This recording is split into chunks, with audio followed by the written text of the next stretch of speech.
थोड़ा बहुत all elite wrestling अच्छी लगने लगती है कि डायनामाइट में वो ऐसे बॉचेस का सीक्वेंस दे देते हैं कि मत पूछो। मतलब अब तो हद हो चुकी है। अब तो लग रहा है कि ऑल एलीट रेसलिंग का नाम AEB रख दो ना, all elite botching. I mean that's what suits you.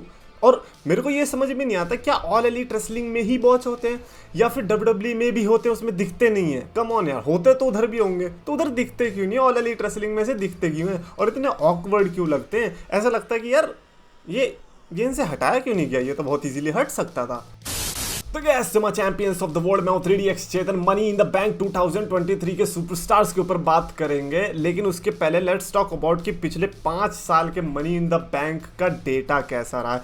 Like पिछले जो 5 money in the bank winners रहे हैं, क्या वो एक्चुअली में बढ़िया भी थे? क्या WWE को money in the bank continue रखना चाहिए? बिकॉज अब ऐसा पॉइंट आ चुका है कि अगर 2-3 विनर और खराब निकल गए तो समझ लो आपका मनी इन द बैंक का कॉन्सेप्ट धराशायी हो जाएगा। मनी इन द बैंक की जगह किसी और को बिग 4 PPVs में ऐड होना पड़ेगा। अब तो बिग 4 भी क्या, बिग 5, बिग 6, अब तो USA से बाहर निकल जाओ, वो बिग 6 में, बिग 8 में आ जाता है। 2018 से शुरू करना चाहूंगा मैं Braun Strowman. Okay, like Braun Strowman का रेन सबसे पहली बहुत I was shocked to see कि यार ब्रॉन स्ट्रोमन का टाइटल रेन इतना लंबा रहा। As universal champion Braun Strowman ने जो सेथ रॉलिंस का यूनिवर्सल टाइटल रेन था उससे ज्यादा दिन तक टाइटल होल्ड करी थी। एंड आई वाज लाइक मेरे को तो उसकी एक भी मेमोरी याद नहीं है एक्सेप्ट कि ब्रॉन स्ट्रोमन हारा था।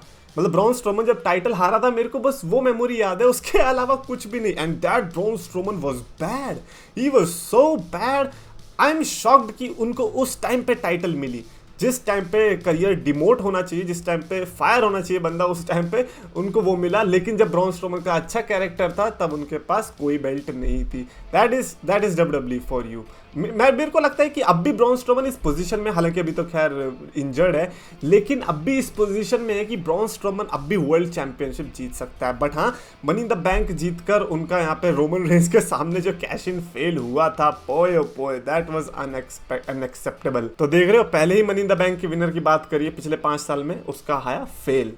अगला कौन था 2019 में? It was Brock Lesnar. और इसका मनी इन द बैंक की विक्ट्री लोगों को इसीलिए अच्छी लगती है, अच्छी नहीं, सॉरी बेकार लगती है इन अच्छी वे, अच्छी लगती है इन अ बेकार way. I think this makes more sense because briefcase उतारने वाला था Mustafa Ali and then comes Brock Lesnar. Shocking face, Brock Lesnar आता है, अपने आप को मैच में एंटर करता है and then he wins the briefcase. Boy oh boy, ये क्या हो गया यार। और ब्रॉक लेसनर ने सबसे पहली बात तो बदला लिया, मतलब ये बहुत अच्छा किया सेथ रॉलिंस के साथ उन्होंने यूनिवर्सल चैंपियनशिप के लिए, क्योंकि रेसलमेनिया में तो वो हार चुके थे टाइटल सेथ रॉलिंस से। तब उन्होंने सोचा कि अब ब्रीफकेस जीत गई। और मेरे को ये चीज़ बड़ी बेकार लगती है ब्रॉक लेसनर जैसे सुपरस्टार्स की, कि वो मनी इन द बैंक में घुस के, रंबल में घुस के अपॉर्चुनिटीज ढूंढते हैं। आई एम लाइक, आपको ये चीज़ों की जरूरत पड़ रही है? ये चीज़ों की, ये बच्चों की चॉकलेट है। अब तो बड़ी बड़ी चॉकलेट्स खाओ यार जाके, वो लॉटे चौको पाए वगैरह। आप ये क्या छोटी मोटी 1-2 रुपए वाली खा रहे हो? नहीं, ब्रॉक लेसनर का मेरे को सही में समझ में नहीं आया था, तो इसीलिए पहले 2 विनर्स नहीं। बट हाँ, इस चीज़ के लिए सही था कि चलो एक लेजेंडरी लिस्ट होती है ना, उसमें एक लेजेंड का नाम भी रहना चाहिए। आगे चल के ऐसा ना हो कि यार ये रह गया ब्रॉक लेसनर के।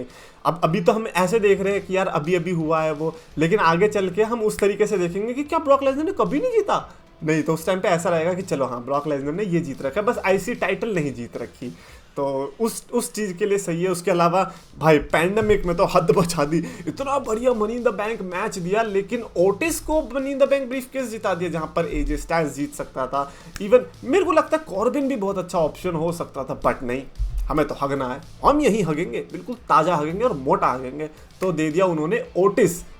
और ओटिस तो इतना हग्गा सुपरस्टार निकला इनकी तरफ से कि उन्होंने उसको भी चेंज करवा के दमिस को दे दिया ब्रीफकेस, कि भाई तुम ना ब्रीफकेस नहीं, तुम लंच बॉक्स के लायक हो। तो फिर मिज के पास आया और मिज ने कैश इन करी ड्रू मैकिंटायर के ऊपर। तो यहाँ पर ये मनी इन द बैंक ऐसे खराब हो गया। मतलब हर जगह कुछ ना कुछ तरीके ढूंढ ही रही है WWE कि कैसे हम मनी इन द बैंक को खराब कर सकते हैं। दमिस का पूरा वही क्रिएट करने की कोशिश करी थी जो उन्होंने पहले करा था 2010 में, लेकिन इस बार वो सही से क्रिएट हो नहीं पाया। अब होता भी कैसे भाई, पैंडेमिक के टाइम पे ऑडियंस नहीं है, तो पागल समझ रखा ऑडियंस को कि वो मिज को देखेंगे as WWE champion. And then अगले ही साल बिगी ने ब्रीफकेस जीत लिया। उसमें तो मेरे को याद है कि मेरे चैनल का नाम ही चेंज हो गया था, all elite wrestling is best. मतलब मैंने पहले धड़ल्ले से बोल दिया कि अगर बिगी नहीं जीता तो चैनल का नाम ऑल एलीट रेसलिंग बेस्ट हो जाएगा 1 महीने के लिए। करना पड़ा, जीत गया। Out of everyone they picked Biggie. Like Biggie was a bad option man. और अगर आपको तब नहीं लग रहा था, अब तो आपको लगना चाहिए लुक बैक करके कि नहीं ठीक है भाई अब नहीं लग रहा था। मेरे को तो स्टिल लगता है कि Biggie was the bad option just because वो पॉजिटिव है ना, कभी नहीं जीती चैंपियनशिप है ना, थोड़े बहुत अच्छे मूव दे देता है, तो उसका चैंपियन बनना, ये लॉजिक मेरे को समझ में नहीं आया। और 2021 के टाइम पे ब्रो, जब बॉबी लैशली का भी अच्छा खासा रन चल रहा था, इवन मैकिंटायर को ही दोबारा से दे सकते थे, बट नहीं ठीक है बिगी अब पछता रहे हो। एंड देन इनका आया फाइनल, जो अभी latest money in the bank winner चल रहा है 2022 का, दैट इज ऑस्टिन थ्योरी। और इस बंदे का जो पोपट हुआ, माय गॉड, बंदे ने पहली बात तो कितना ट्राई किया कैश इन करने का, लेकिन कहीं नहीं हो पा रहा है। और रोमन रेंस के पास जा रहा है, रोमन रेंस तो पीट के भेज दे। मतलब सबसे ज्यादा जो बुली हुआ है अपने ब्रीफ केस कैश इन के दौरान, मेरे को लगता है कि वो ऑस्टिन थ्योरी हुआ होगा। भले फिजिकली उतना ना हुआ हो, लेकिन मेंटली जो उसकी इज्जत गई है ऑनलाइन, अनएक्सेप्टेबल। और ऊपर से सेथ रॉलिंस के ऊपर फेल्ड कैश इन, फेल्ड, समझ रहे हो? अबे एक तो तुम यूनाइटेड स्टेट्स टाइटल के लिए कैश इन कर रहे हो, मिड टाइटल है, ऊपर से तुम फेल हो रहे हो, then man it's bad man.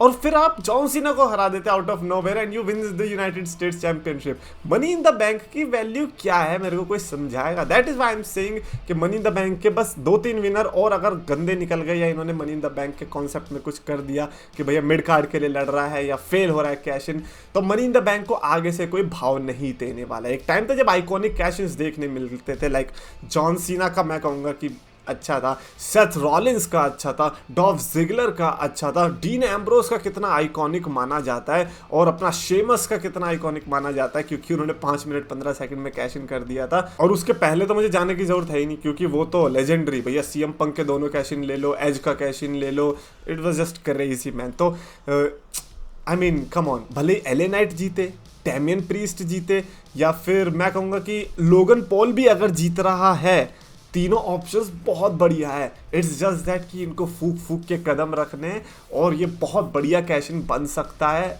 And they just have no other option. पहली बात तो कोई बढ़िया स्टार पावर नहीं है इस लैडर मैच के अंदर, तो आपके पास सबसे ज़्यादा पोटेंशियल है बड़ा स्टार बनाने की इस ब्रीफ केस से। मैं यहाँ पर लोग देख रहा हूँ बिल्कुल उस तरीके से जैसे ये सीएम पंक को हमने देखा था 2008 के टाइम पे जब उन्होंने ब्रीफ केस जीता था। अगर ऐसा ही एले नाइट के साथ देखने को मिलता है, then that would be the toppest thing जो कि डब्ल्यूडब्ल्यू ने इस साल की होगी। सो मैं ये प्रेडिक्शन नहीं कर रहा हूँ कि ऐसा होगा, मैं ये कह रहा हूँ कि ऐसा होना चाहिए। That would be the best for business. Comments में लिखकर बताना अगर मैं गलत हूँ तो। और अगर आपको वीडियो पसंद आए तो प्लीज लाइक करो, शेयर करो, चैनल को सब्सक्राइब करो।